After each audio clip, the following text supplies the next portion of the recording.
Hello class. Welcome back बच्चों। तो प्यारे बच्चों, स्टार्ट करते हैं नया लेक्चर।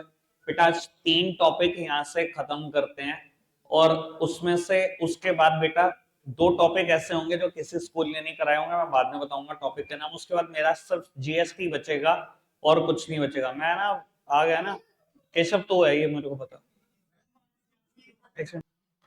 बेटा 3 टॉपिक कराने हैं जिसमें से आज का पहला टॉपिक है वेंडिंग मशीन। सामने देख रहे हैं सब बेटा। पहले वेंडिंग मशीन के बारे में मैं बात कर देता हूँ, फिर बेटा रीड करेंगे।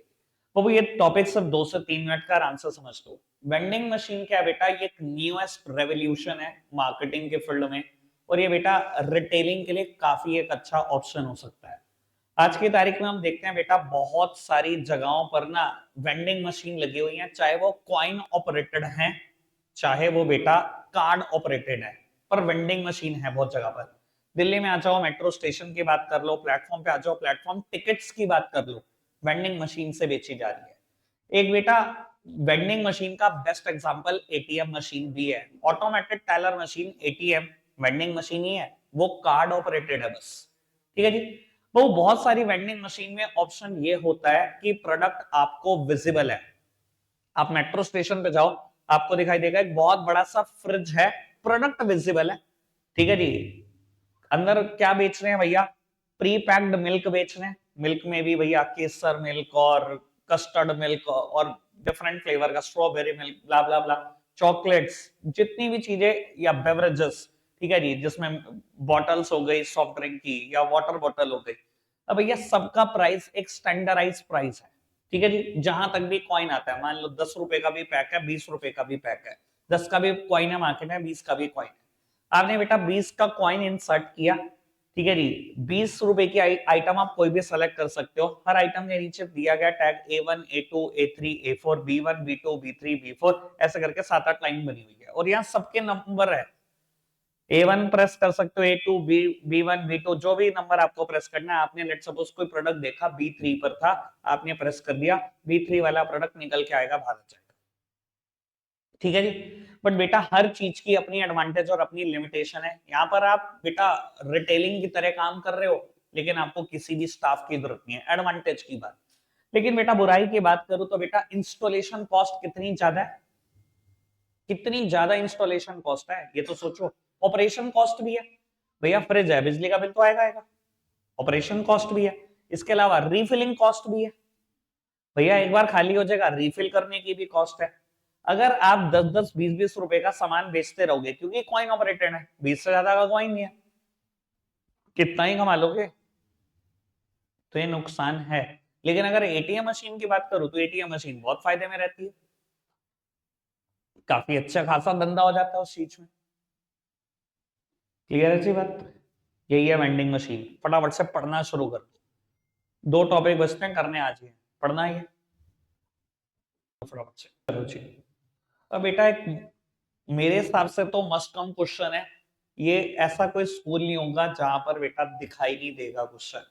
बेटा मैं बात करूंगा चेन स्टोर और मल्टीपल शॉप की। कल हमने डिपार्टमेंटल स्टोर की बात की है, आज हम बात करेंगे बेटा चेन स्टोर और मल्टीपल शॉप। जैसा कि नाम सजेस्ट कर रहा है बेटा, चेन स्टोर, चेन बना रखी है आपने। बेटा एक सिंगल मैन्युफैक्चरर बहुत सारी शॉप खोलता जाता है at the different part of the country with similar appearances. एक जैसी अपीयरेंस के साथ कंट्री के डिफरेंट पार्ट में आप जब शॉप खोलते चले जाते हो तो उसे हम मल्टीपल शॉप या चेन स्टोर के नाम से जानते हैं। जैसे कि बाटा, ठीक है जी, जैसे कि डोमिनोज, जैसे कि बर्गर किंग, KFC, ब्ला ब्ला ब्ला, बहुत सारी बातें हो सकती है, रॉयल एनफील्ड। ठीक है जी, जिसकी मर्जी बात कर लो। अब मैं अगर अपीयरेंस की बात करूं ना, दिमाग में एक ऐसी छवि बैठी हुई है कि अपीयरेंस कैसी होगी। अगर रॉयल एनफील्ड के मैं किसी भी शोरूम में जाऊंगा तो वो ब्लैक ब्लैक और ग्रे कलर का पेंट, बिल्कुल दिमाग में छवि बैठी हुई है। हर शोरूम में एक जैसा पेंट करेंगे, ब्लैक और ग्रे कलर का। उसके बदले में आप पेमेंट करते हो, वो अपना ही आर्किटेक्ट, अपना ही इंजीनियर भेजते हैं, सारा डिजाइन करते हैं। ठीक है जी, और कहते हैं ऐसा ही सब कुछ करा है। ठीक है ना जी, सिमिलर अपीयरेंस। बेटा KFC को देखे तो वो रेड कलर चिपका कर बैठ जाते हैं हर जगह। बर्गर किंग को देखे तो वो उनका एक ग्रीन कलर है और एक ग्रे कलर का है। ठीक है जी, ग्रीन और ग्रे हर जगह पे आप देखोगे बर्गर किंग में यही नजर आता है। तो बाबू कहीं ना कहीं दिमाग में है कुछ ना कुछ कलर थीम। हैंगरीज को देखो तो वो ऑरेंज कलर पकड़ कर बैठा हुआ है ना। हर एक यही कर रहा है ना बेटा। हर एक मैन्युफैक्चरर जब भी वो मल्टीपल शॉप की तरफ जाता है या चेन स्टोर बनाने की कोशिश करता है तो सिमिलर अपीयरेंस के साथ पूरी कंट्री के डिफरेंट पार्ट्स में बेटा शॉप खोलते चले जाता है। यही होता है। वो प्रोडक्ट क्या बेच रहे हैं, एक स्पेसिफाइड रेंज ऑफ प्रोडक्ट बेच रहे हैं। ये डिपार्टमेंटल स्टोर नहीं है कि सब कुछ ही बेच रहे हैं अंडर वन रूफ। एक स्पेसिफाइड रेंज ऑफ प्रोडक्ट। लवाइस है तो सिर्फ गारमेंट्स ही तो बेच रहा है। बहुत जगह पे स्टोर खोले होंगे तो गारमेंट्स ही तो बेच रहे हो। बर्गर किंग है तो ई टेबल्स ही तो बेच रहे हो। ठीक है ना जी। रॉयल एनफील्ड है तो बाइक्स ही तो बेच रहे हो। तो एक स्पेसिफिक रेंज ऑफ प्रोडक्ट आपके पास है। अब कुछ एडवांटेजेस कुछ डिसएडवांटेजेस। पहले बात करते हैं बेटा लोकेशन की। वो कल जब डिपार्टमेंटल स्टोर पढ़ रहे थे उनकी लोकेशन क्या थी? Centralised location, heart of the city. बेटा इनकी सेंट्रलाइज्ड लोकेशन होना जरूरी नहीं है, हो सकती है, पर बेटा होना कंपलसरी तो बिल्कुल नहीं है। क्योंकि अगर मैं बात करूं रॉयल एनफील्ड की तो इनके दोनों शोरूम देखो आप बेटा अपनी सिटी में। एक बेटा अड्डे पे नियर रेजिडेंशियल एरियाज, एक बेटा लिंक रोड पे, वो तो है ही बिल्कुल रेजिडेंशियल एरिया पे। तो बेटा कोई हार्ट ऑफ द सिटी में लोकेटेड होना तो जरूरी नहीं है आपका। या अगर मैं बाटा की बात करूं, नेहरू मार्केट में शोरूम है, वो हार्ट ऑफ द सिटी नहीं है हमारा। तो बेटा ऐसा हो सकता है कि जब चेन स्टोर या मल्टीपल शॉप खोली जाए तो वो नियर रेजिडेंशियल एरियाज हो सकती है। दूसरी बात बेटा, कल हमने एक बात पढ़ी थी कट कॉपी पेस्ट सेम। इनकी भी परचेजिंग अरेंजमेंट सेंट्रलाइज्ड है। डिपार्टमेंटल स्टोर कैसे खरीदते थे? हेड ऑफिस खरीदता था सबके लिए सामान, जितने भी स्टोर है। आज भी बेटा यही बात cut copy paste chain store में सेम है। चेन स्टोर के लिए सामान कौन खरीदता है? हेड ऑफिस खरीदता है। क्योंकि सेंट्रलाइज खरीदोगे तभी सस्ता पड़ेगा, वरना बहुत महंगा पड़ेगा। ठीक है जी। मैंने लास्ट टाइम आपको ये बात समझाने की कोशिश करी थी। अगर आप डोमिनोज को देखो ना, डोमिनोज के लिए सारी परचेजिंग सेंट्रलाइज्ड होती है। उसके बाद ट्रक आते हैं, वही ट्रक जिनमें एसीज लगे होते हैं, और वो ट्रक बेटा सामान डिलीवर करके जाता है। मैंने कितनी बार सामान अनलोड होते हुए देखा है यहाँ पर। इवन वेजिटेबल भी बाहर से भेज रहे होते हैं हम कहीं पे। समझ में आती बात? परचेजिंग सेंट्रलाइज करने का फायदा क्या होगा, सामने देखते जाना। परचेजिंग रौनक समझ आ रही है कि नहीं आ रही? परचेजिंग सेंट्रलाइज करने का फायदा क्या होगा? सस्ता पड़ेगा, क्योंकि मिडलमैन एलिमिनेट हो जाएंगे। भैया अगर यहाँ का डोमिनोज सामान खरीदता तो भैया ज्यादा से ज्यादा होलसेलर में पहुंच जाते। ज्यादा से ज्यादा, बस इससे ज्यादा नहीं कुछ कर सकते, मैन्युफैक्चरर तक नहीं जा सकते। एक स्टोर तो कभी मैन्युफैक्चरर तक नहीं पहुंच सकता। तो बेटा अगर आप सेंट्रलाइज खरीदते हो तो सारे मिडलमैन को एलिमिनेट कर पाते हो, डायरेक्टली मैन्युफैक्चरर से सामान खरीद पाते हो, जो सस्ता मिलता है, इकोनॉमीज ऑफ स्केल का फायदा मिलता है। वही कट कॉपी पेस्ट सारी बात सेम कल वाली। बेटा इसके अलावा कोई भी चेन स्टोर है बाबू, कभी उधार बेचता है? कभी उधार बेचता है? सारी सेल्स कैश है, तो कभी कोई बैड डेट हो सकता है? बेटा बैड डेट होने का कोई रिस्क ही नहीं है, जीरो रिस्क है बैड डेट का। क्लियर है बात? इसके अलावा बेटा एक बात बड़े काम की, कई बार ना ऐसा होता है कि आपके कोई प्रोडक्ट की डिमांड किसी पर्टिकुलर स्टोर पर नहीं आ रही, लेकिन सिमिलर प्रोडक्ट की डिमांड दूसरे स्टोर पर है। तो आपके लिए बहुत आसान होता है प्रोडक्ट को एक स्टोर से दूसरे स्टोर पर ट्रांसफर करा लेना और उस डिमांड को मीट आउट कर देना। जैसे कि मैं एक बात बोलता हूं बेटा, आपने रिलायंस फ्रेंड्स खोला सहारनपुर में और डिफरेंट वेस्ट की जीन्स भेज दी यहाँ पर। ठीक है जी। हेड ऑफिस को पहले साल खोला, उन्हें आइडिया नहीं था किस चीज की डिमांड आती है, कितनी आती है। उन्होंने 30 to 38 वेस्ट की ना सारी जीन्सेस यहाँ पर बेच दी। उन्होंने देखा पूरे एक साल भर में 38 जीन्स का जो साइज है वो सिर्फ 3 या 4 ही सेल हुए, और हमने भेजे थे 400 प्रोडक्ट। ठीक है जी। 3 या 4 ही सेल हुए, कोई भी सेल नहीं हो रहा इसके अलावा प्रोडक्ट। लेकिन पंजाब में एक पर्टिकुलर लोकेशन ऐसी है जहां पर इस जीन्स की 38 वेस्ट की डिमांड बहुत है। इन्होंने क्या करा, सारा स्टॉक यहां से ट्रांसफर कर दिया उस स्टोर में, और वहां पर वो बिक गया। तो बेटा चेन स्टोर होने का ये तो फायदा है। क्लियर हुई है बात आपको? समझ में आई बात? या मैं एक बात बोलता हूँ, केएफसी कोई पर्टिकुलर क्रश बेचता था। ठीक है जी। वो क्रशर्स की ना डिमांड, कोई पर्टिकुलर क्रश की एक पर्टिकुलर फ्लेवर की डिमांड नहीं आ रही है एक पर्टिकुलर लोकेशन पर, लेकिन दूसरे मॉल में केएफसी का एक स्टोर है, वहां पर उस चीज की बहुत डिमांड है। तो बेटा वो फ्लेवर ट्रांसफर कराया जा सकता है। क्लियर जी बात? ओके, आगे बढ़ जाए। तो बाकी बातें साथ साथ पढ़वा दूंगा, अभी मैंने काफी कुछ छोड़ दिया है। चलो एक बात और बोल देता हूँ, बाकी फिर बातें साथ साथ पढ़ा देंगे। बेटा कल जब हम डिपार्टमेंटल स्टोर पढ़ते थे तो वहां हम ये पढ़ते थे कि अगर 20 डिपार्टमेंट है किसी डिपार्टमेंटल स्टोर में, तो वहां 20 डिपार्टमेंटल मैनेजर होंगे। हर डिपार्टमेंट को मैनेज करने के लिए एक डिपार्टमेंटल मैनेजर होगा, उनके ऊपर बैठा होगा एक जीएम, आप उनको रिपोर्ट करोगे और जीएम रिपोर्ट करता है बोर्ड ऑफ डायरेक्टर को। कल यही पढ़ा था ना। आज थोड़ा सा बेटा साइकिल चेंज हो जाएगा। बेटा आज ना बेटा जो भी आपकी ब्रांचेस खुली होंगी, बाटा ने एक ब्रांच खोली हुई है लेट्स सपोज नैरो मार्केट में, तो बेटा एक ब्रांच मैनेजर होगा जो रिपोर्ट करेगा हेड ऑफिस को, और बेटा ब्रांच मैनेजर को रिपोर्ट करता है इंस्पेक्टर। मैं आपको वैसे एक दो चीजें बता रहा हूं काम की, यहां सुन लेना आराम से। बेटा generally inspector is appointed by the head office, but उसकी सैलरी पे करती है ब्रांच ही। ठीक है जी। अब मैं कहता हूं आपने बाटा की एक ब्रांच खोली, आप ही ओनर हो, आपने खरीदी हुई है बाटा से ब्रांच। ठीक है जी, आप ही ओनर हो, आप ही ब्रांच मैनेजर हो। ठीक है जी, आप सारे खर्चे आपके हैं। इंस्पेक्टर अपॉइंट करके कौन देगा? Head office. बट बेटा सैलरी आप ही देते हो इंस्पेक्टर की। इंस्पेक्टर का ना काम होता है चोरे छिपे इन्हें रिपोर्ट करना हेड ऑफिस को कि जो भी इन्होंने पॉलिसीज बनाई हैं वो अडेयर हो रही है कि नहीं, मतलब फॉलो हो रही है कि नहीं, हमें बता देना अगर कोई पॉलिसी फॉलो ना हो रही हो जो हमने बनाई हो। बेटा जो भी ब्रांचेस चलती हैं चेन स्टोर में, सबको पॉलिसी फॉलो करना कंपलसरी होता है जो हेड ऑफिस बनाता है। जैसे कि मैंने बीच में एक दो बार पॉलिसी का भी जिक्र किया आपसे, डोमिनोज की पॉलिसी थी भैया कि वो सॉसेस पेड कर गए थे, थी ना पॉलिसी, बताया था ना, सॉस पेड कर दी थी उन्होंने। तो बेटा ये देखना पड़ेगा, वरना कहने को तो ब्रांच मैनेजर ये भी सोच सकता है ना यार, 1 रुपए की सॉस में कुछ नहीं जाता, मेरा कस्टमर बना रहेगा, मैं अपनी जेब से दे दूंगा, ऐसा सोच सकता है ना। लेकिन इंस्पेक्टर ये सब चीजें रिपोर्ट कर देता है हेड ऑफिस में कि जो आपने पॉलिसी बनाई है वो फॉलो हो रही है कि स्टोर पे नहीं हो रही। एक बहुत बड़ा इशू है। ठीक है ना जी, क्लियर है जी बात। अब मैं बाबू बाकी बातें साथ साथ ही डिस्कस कर दूंगा, एक बार आप पढ़ना शुरू करो चेन स्टोर को, ये 2 लाइनें पढ़ना,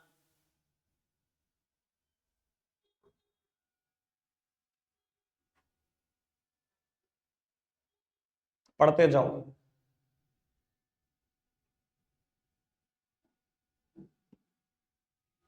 रैपिड सेल्स टर्नओवर तक पढ़ दो, रैपिड सेल्स टर्नओवर तक पढ़ दो बेटा। डन, कोई प्रॉब्लम? क्लियर है बात, आगे बढ़ जाए। तो वो कंफर्म क्वेश्चन है, डिपार्टमेंटल स्टोर या चेन स्टोर, कोई दुनिया की ताकत नहीं रोक सकती इन क्वेश्चन को पेपर वैन से कम 10 नंबर का 12 नंबर का एक चैप्टर आएगा आपके पास। होलसेलर की सर्विसेज या रिटेलर की सर्विस में से एक बात आ रही होगी, और मेरे हिसाब से चेन स्टोर या डिपार्टमेंटल स्टोर पक्का। चलो जी खैर मैं पढ़ना शुरू करता हूँ। पहली बात में यही लिखा है कि इनकी लोकेशन क्या होगी, रेजिडेंशियल एरिया होगी, सेंट्रलाइज लोकेशन नहीं होगी। पढ़ के खत्म करो।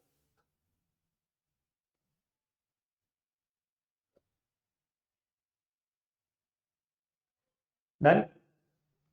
दूसरी बात, दम यही सेंट्रलाइज परचेजिंग करते हैं, वो बात लिखी है कि सारा सामान हेड ऑफिस खरीद कर देता है। पढ़कर खत्म करो।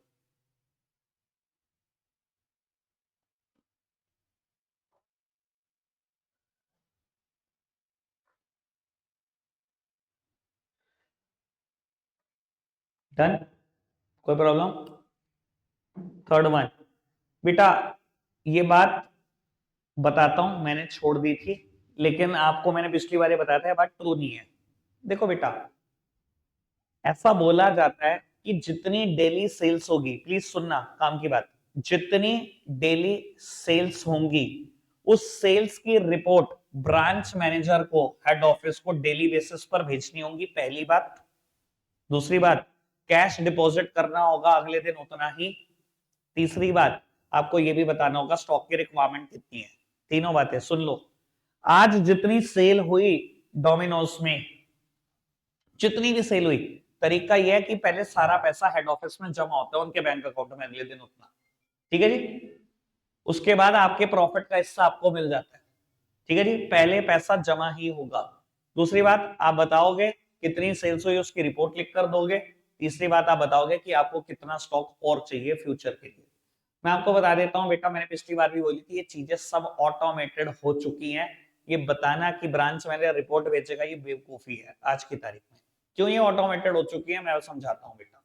बाबू डोमिनोज पे टेलर बैठा है, ठीक है जी, आप गए फटाफट से रिसेप्शन पे, ठीक है जी, आपने कहा जी ये पर्टिकुलर पिज्जा मेरे को खाना है। उसने क्या किया, फटाफट से बिल बनाना शुरू करा, ठीक है जी। जैसे ही उसने बिल बनाया, एंटर प्रेस करा, भैया प्रिंटिंग मशीन से बिल तो निकला ही निकला, साथ ही साथ ये बिल पोस्ट हो गया हेड ऑफिस में। ये पहुंच चुका है बेटा हेड ऑफिस में, आपको बताने की जरूरत नहीं है। अब बेटा ये जैसे ही आपका बिल पोस्ट हो गया हेड ऑफिस में, एक बात बताओ, आज दिन भर में 250 ऑर्डर आए, 250 के 250 बिल वहां जा रहे हैं, 250 के 250 बिल वहां जा रहे हैं, तो बेटा उनको पता नहीं है टोटल कितनी सेल हुई। आपकी रिपोर्ट से पता लगेगा, उनको पता लग गया होगा ना कितनी सेल हुई, ये भी पता लग गया होगा ना कल कितना कैश जमा होगा, ठीक है ना जी। मैं अगर एवरेज ऑर्डर वैल्यू कुछ भी समझ लूं, 500 समझ लूं, 250 बिल है, तो 1.25 लाख रुपए की सेल हुई, कल 1.25 लाख रुपए जमा हो जाएंगे। और रही बात प्रोडक्ट कितने रिक्वायर्ड है आपको, सर आपको कभी भी ये बताना नहीं होता। आप एक बात बताओ, क्या उन्हें पता लग जाता होगा कि कितने प्रोडक्ट की रिक्वायरमेंट है? 100% केस में, 100% केस में उन्होंने आपको एक पर्टिकुलर क्वांटिटी में आटा और मैदा बेचा था, मान लो आटा और मैदा का मिक्स करके ये बेस बनाते हैं, ठीक है जी। उनको पता लग गया ना 250 पिज्जा बिके, इतने मीडियम बिके, इतने लार्ज बिके, इतने रेगुलर, उनको ये भी पता है किसमें कितना आटा लग चुका है। सर डोमिनोज है, आपको पता है ना बेटा, एसओपीज है उनके पास अपने। एसओपीज समझते हो, स्टैंडर्ड ऑपरेटिंग प्रोसीजर। भैया आटा भी नाप के लगता है, 1 ग्राम फालतू नहीं, 1 ग्राम कम नहीं। सॉस भी नाप के लगती है, 1 ग्राम कम नहीं, 1 ग्राम ज्यादा नहीं। सब्जियां भी नपी नपाई हैं, इस पे इतना ही क्वांटिटी डलना, एक फालतू नहीं। उनके पास एसओपीज हैं। अगर आपने डाल दिया ना इतने पिज्जा बिके और ये वाला पिज्जा बिक गया और आज ये पिज्जा बिक गया और ये पिज्जा बिक गया बिल पर, सर उनको पता लग रहा है कौन कौन सा स्टॉक कितना कितना कम हो गया, पिछली बार जो भेजा था उसमें से कितना कितना कम हो गया, ऑलरेडी पता है। सब ऑटोमेटेड सिस्टम है, कंप्यूटर खुद कैलकुलेट करके देगा कि ये स्टॉक इनके पास अब खत्म हो गया, और वो तुरंत भिजवा देंगे। आपको बताना नहीं होता आज की तारीख में बेटा। वैसे कहने के लिए कि ब्रांच मैनेजर रिपोर्ट भेजता, बेटा आज की तारीख में ऐसी कोई रिपोर्ट नहीं चाहती। क्लियर है जी बात, पक्का से। मैं आपको वैसे बात बता देता हूँ, अभी आकाश भाई और मैं किसी ना ब्रांड में, आज हो गया 2 महीने हो गए होंगे, पिज्जा खाने गए थे, ठीक है जी, बाद में नाम भी बताऊंगा आपको। तो पिछली बार आकाश भाई मेरे साथ नहीं गए थे, मतलब मैंने ही खाया था वो अकेले। तो मैंने उसको बोला कि जब आकाश भाई मेरे साथ गए कि मैम पिछली बार बहुत सही बना था, बिल्कुल कट कॉपी पेस्ट वैसा बना देना। तो उन्होंने मुझे भी यही जवाब दिया कि सर आपको कहने की जरूरत नहीं है, हमारा तो एसओपी है, ठीक है जी। सॉस भी उतनी ही डलेगी, वेजिटेबल्स भी उतनी डलेगी, ठीक है ना जी, कट कॉपी पेस्ट सेम ही आएगा, आपको बोलने की ही जरूरत नहीं है। ये बात तो हम कुछ भी नहीं कर सकते अपनी मर्जी से, समझ में आती है बात। और ये बात अभी मुझे बोली थी ब्रूनो में, ठीक है ना, ब्रूनो पिज़्ज़ारिया करके खुला था ना, तो बाबू ये बात हर जगह पर लागू है, सिर्फ ब्रूनो में लागू नहीं है, ठीक है ना। डोमिनोज बहुत बड़ा ब्रांड है, आप समझ सकते हो, उससे ज्यादा ही फॉलो करता होगा एसओपी। चलो जी, आगे बढ़ जाते हैं जी। बेटा अब एक बार थर्ड पॉइंट पढ़ दो फिलहाल।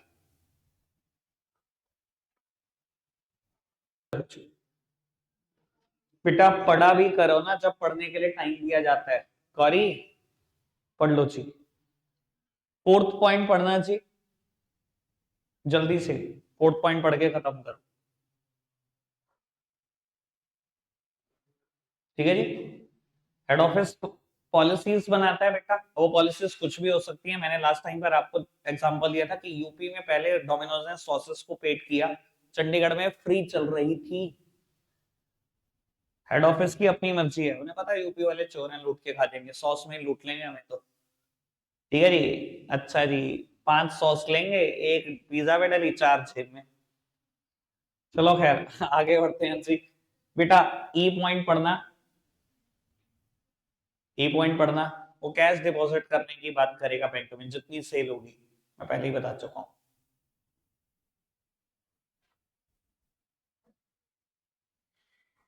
ठीक है जी। एफ पॉइंट पढ़ा चुका हूं।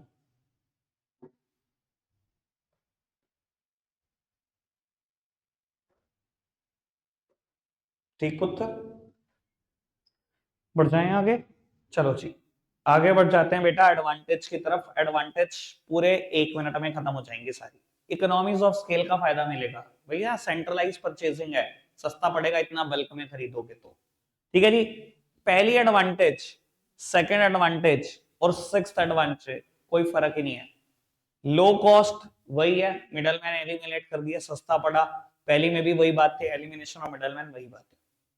ठीक है जी, तीन बातें बिल्कुल सेम है। थर्ड वन, हेडिंग बढ़ गई, समझ में आ गया। सारी सेल्स कैश करते हो तो बैड डेट कैसे हो जाएंगे आपके। ट्रांसफर ऑफ गुड्स में समझा चुका हूं, 38 वेस्ट का जो मैंने अभी एग्जांपल दिया रिलायंस ट्रेंड्स का। ठीक है जी, एक पर्टिकुलर लोकेशन पे किसी चीज की डिमांड नहीं है, दूसरी जगह पर भेज दो जहां डिमांड है। उसके बाद बेटा डिफ्यूजन ऑफ रिस्क, ये बड़ी काम की बात है। आप अपने रिस्क को डिफ्यूज कर पाते हो। कैसे डिफ्यूज कर पाते हो? देखो बेटा, चेन स्टोर एक अच्छा तरीका हो सकता है अपने धंधे को बढ़ाने का। मान लो हैंगरीज को सोचो, हैंगरीज ने बेटा एक स्टोर खोला है यमुनानगर में। ठीक है जी, और वो ना बहुत धीरे धीरे करके प्रॉफिट में आ गया। आपको पता ही है बेटा बिजनेस में शुरू में क्या होता है, ठीक है ना भैया, पहले साल लॉस, दूसरे साल एट पार और तीसरे साल प्रॉफिट। ऐसा नियम बताते हैं हमारे पेरेंट्स कि बिजनेस का तो नियम ही है, पहले कुछ टाइम लॉस देगा, फिर एट पार पे आ जाएगा, फिर प्रॉफिट में आ जाएगा। ठीक है जी, मान लो ये स्टोर प्रॉफिट में आ गया, भैया ये प्रॉफिट में आ गया तो आपने दूसरा खोलने की हिम्मत करी। आपने बेटा दूसरा खोल लिया सहारनपुर में। ठीक है जी, कुछ टाइम ये लॉस में रहा, पर बेटा आपका रिस्क डिफ्यूज होता रहा। ये जब लॉस में रहा लेकिन दूसरे स्टोर से प्रॉफिट था, तो आप घबरा नहीं रहते, आपने कहा कोई दिक्कत नहीं, चलाएंगे हम तो, आने दे, कितना आ जाएगा लॉस। बेटा धीरे धीरे ये भी प्रॉफिट में आ गया। चलो जी, बहुत अच्छा तरीका मिल गया आपको। आपने एक और स्टोर खोल दिया। ठीक है जी, अब रुड़की में भी आपने स्टोर खोल दिया। ठीक है जी बाबू, शुरू में ये लॉस, ठीक है जी, लेकिन आप घबरा रहे हो लॉस से, क्या फर्क पड़ रहा है, दो में प्रॉफिट, अगर एक में लॉस आ गया कुछ नहीं होता, झेल लेंगे इसको। तो बेटा ऐसे करके आप अपने रिस्क को डिफ्यूज कर पाते हो अगर आप चेन स्टोर में हो। अगर आपके एक दो लोकेशन में लॉस है और 5-7 में प्रॉफिट है, तो आप घबरा नहीं रहे होते हो। ठीक है जी, समझ में आता है डिफ्यूजन ऑफ रिस्क, कैसे आप अपने रिस्क को कम कर पाते हो। लेकिन एक ही बात और भी है बेटा, अगर कोई स्टोर बहुत टाइम तक लॉस में रहे, जैसे कि यहां पर रहा पिज्जा हट, जहां आज बीवा का शोरूम है, कभी पिज्जा हट था, उन्होंने खोला पहले दिन से लॉस लॉस लॉस, लेकिन पिज्जा हट कहां घबरा रहा है, उसके भैया 200-300 स्टोर चल रहे, काफी प्रॉफिट में, तो वो तो घबरा ही नहीं रहे, उन्हें तो लॉस कितना हो जाएगा। पर जब एक साल तक उनको दिखा कि ये प्रॉफिट में आ ही नहीं रहा, उन्होंने कहा भैया बंद कर दो इसको। तो वो एक एडवांटेज ये भी है चेन स्टोर की, अगर कोई स्टोर बहुत लंबे टाइम तक लॉस में रहा, आप उसे बंद करते हो, आप इतने फ्लेक्सिबल हो कि इसको कहीं और शिफ्ट कर सकते हो, जहां आपको लगता है ये प्रॉफिटेबल लोकेशन हो सकती है, बंद करो दूसरी लोकेशन पे खोल दो। क्लियर है बात? ये दो बची हुई मेरिट थी जिसकी मैंने बात कर दी, एक डिफ्यूजन ऑफ रिस्क और एक फ्लेक्सिबिलिटी, दोनों मैंने समझा दी। पढ़कर खत्म करना।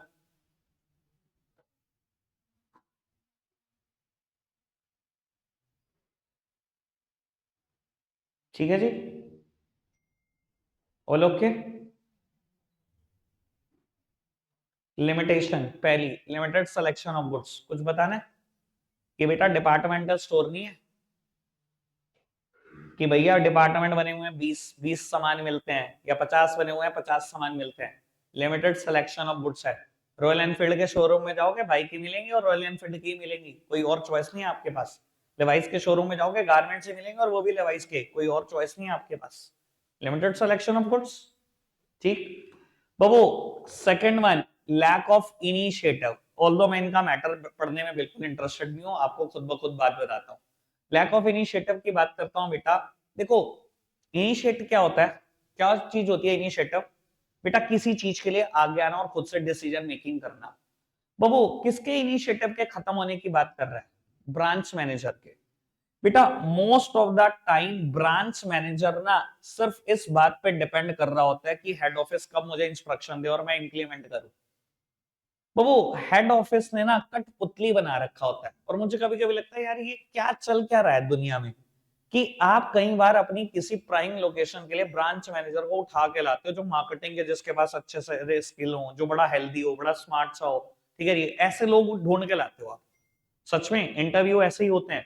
ठीक है जी, अगर आपको मार्केटिंग के लिए कोई पर्सनल चाहिए तो आप उसके स्पीकिंग स्किल, उसके ड्रेसिंग सेंस, उसकी हाइट, उसका वेट, सब कुछ चेक कर रहे होते हो। आप एक बहुत स्मार्ट सा पर्सन ढूंढ के लाए मार्केटिंग के लिए, जो यंग है, बहुत स्मार्ट है, सैलरी पे पैकेज भी आपने उसको अच्छा दिया, 50,000 रुपए महीना, 60,000 रुपए महीना, 70,000 रुपए महीना पे कर रहे हो, ठीक है जी, उससे करवा क्या रहे हो, जस्ट इम्प्लीमेंटेशन। बाबू अगर यही कराना था तो 20,000 रुपए में भी बहुत लोग मिलते थे। तो होता क्या है, over a period of time बेटा ये जो कैपेबिलिटी है ना उसके डिसीजन मेकिंग की, ये खत्म हो जाती है।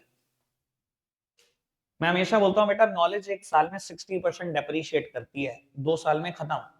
अब जितनी उसको मार्केटिंग के नॉलेज थी, स्किल्स थी, आपने वो यूज तो होने नहीं दिए। आप हर बार कहते हो मैं पॉलिसी भेज रहा हूँ, मैं ये बता रहा हूँ, बस ये इंप्लीमेंट कराते रहना। तो बेटा over a period of time जो इसका क्रिएटिव माइंड था वो सोचना ही बंद कर देगा।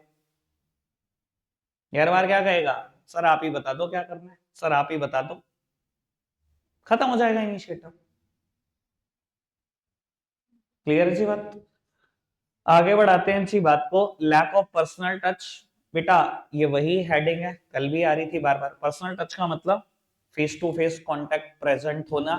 बाबू best part of the day and best days of the week, बेटा बहुत सारे चेन स्टोर आपको पर्सनल टच या फेवरेबल सर्विसेज जो आपको चाहिए नहीं दे पाते। मैं कहता हूँ आप बाटा के शोरूम में गए हो, बहुत भीड़ है, इतने सेल्समैन आएंगे कि आपके पीछे पर्सनली एक सेल्समैन लगा दिया जाए, हर चीज के बारे में गाइड करे, प्रोडक्ट के बारे में गाइड करे।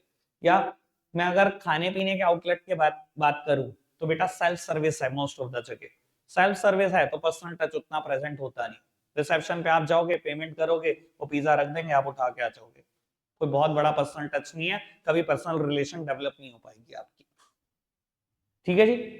And last one, difficult to change demand. कल भी ऐसी बात आई थी बेटा, बाबू आपके इतने सारे स्टोर है, भगवान न करे अगर किसी चीज की डिमांड बदल जाए तो आपको इतना लॉस होगा कि आप कैलकुलेट नहीं कर पाओगे। ठीक है ना जी। एक टाइम पर मैंने आपको एग्जांपल भी दिया था, डोमिनोज चॉकलेट पिज्जा लाया था, ठीक है जी, वो वाहियात डिसीजन था उनकी जिंदगी का। ठीक है जी, चॉकलेट पिज्जा लाया था डोमिनोज। अब आप खुद समझने की कोशिश करो कितने स्टोर डोमिनोज के हैं। हर जगह पे आपने ऐसा रॉ मटेरियल बेचा, कहीं से भी कुछ खास डिमांड नहीं निकली, सब वेस्ट। उसके बाद मेन्यू से हटाना पड़ेगा आपको विद इन 3 मंथ, 3 महीने के अंदर अंदर सब पैकअप हो गया था। तो लॉस होगा ना, क्योंकि एक स्टोर के लिए नहीं काम कर रहे आप तो अपने 250-300 स्टोर के लिए काम कर रहे हो। एक बार कोई चीज डिमांड से गई तो भैया बहुत लॉस देके जाएगी। क्लियर है जी बात। चलो जी, वो 3 टॉपिक होने थे, अब ये आखिरी टॉपिक है, ये सिर्फ 2 ही मिनट का है। बेटा difference between departmental store and multiple shop. कल डिपार्टमेंटल स्टोर पढ़ा, अभी मल्टीपल शॉप खत्म किया। लोकेशन का डिफरेंस पता है, वो सेंट्रल लोकेशन, ये near residential area. Done. Second one, range of product. Departmental store के पास मल्टीपल रेंज ऑफ प्रोडक्ट, बहुत सारे प्रोडक्ट। यहाँ बेटा लिमिटेड सिलेक्शन ऑफ गुड्स, एक आध प्रोडक्ट होगा आपके पास, दैट्स इट। ठीक है ना, जो गारमेंट्स बेच रहा है वो गारमेंट्स ही बेच रहा है, जो बाइक बेच रहा है बाइक ही बेच रहा है। Third one, services offered. Sir वहां तो बहुत सारी सर्विसेज थी, वो तो रेस्टोरेंट भी बनाकर बैठे हुए हैं डिपार्टमेंटल स्टोर में, एंटरटेनमेंट के और मीन्स उनके पास बहुत है, सलून उनके पास है। सर यहाँ ऐसा कुछ है? ऐसा कुछ नहीं है, ये आपको गारंटी वारंटी रिपेयर का ही ऑप्शन दे पाएंगे ज्यादा से ज्यादा, और कुछ नहीं दे पाएंगे सर्विसेज के नाम पर। 3 बातें डन। उसके बाद प्राइसिंग। बेटा मल्टीपल शॉप जो मैंने अभी चेन स्टोर पढ़ाया, इनकी यूनिफॉर्म प्राइसिंग पॉलिसी होती है। ठीक है ना जी।